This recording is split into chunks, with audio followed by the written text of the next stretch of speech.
morning, folks. Welcome to this edition of MTC Snackables. My name is Michael Mukalian. I am the Modern Workplace Technical Architect here at the Philadelphia MTC located in Malvern. Good day.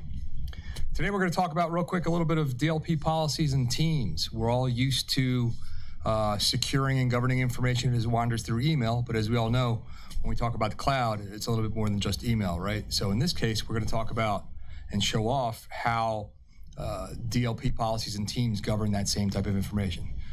So simply stated, if I was to go to my team here and paste in some information that contains a bit of PII, names, addresses, phone numbers, social security numbers, driver's licenses, what you'll see here is teams will grab that information and block it out. Don't use the credit card numbers, I've tried already. But what we want to do here is make sure that information of this nature doesn't get shared out across the board. I still see this here and it comes up as blocked. If I show you the top of the page, it shows you this message was blocked. What happened here, it says credit card number and social number was contained in this message, so it's not going out the door. I still see it, however, because I am the individual that posted it. If there was another person in this team, they wouldn't have seen anything. So why don't we take a peek at how this was done? I'm gonna open up a new tab and go to Compliance, the Compliance Center. alliance.microsoft.com. And in here is where I can pick up my policies. So when I click on my policies, again, we're talking about data loss prevention here, and specifically the policy that got kicked off was the second one down here. So if I open this up, basically status is on, there's no description, but these are the location that I'm playing with here: Exchange, email, SharePoint sites, OneDrive, Teams chat, and channel messages. So that's what kind of governs the information that I was just showing off here.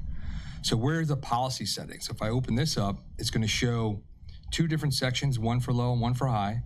I basically set them up both at the same time. The difference between low and high is the amount of times it's caught in your message. But what I'm looking at here specifically is these sensitive information types: credit card number, US bank account number, US individual tax identification number, and again, social. This policy here for these locations basically govern the behavior that you saw on this screen earlier, allowing me to block out those types of messages in Teams. Again, I still see them because I post it. Members of my team don't see it. And the location to manage and modify and create new policies and settings are located in the Compliance Center.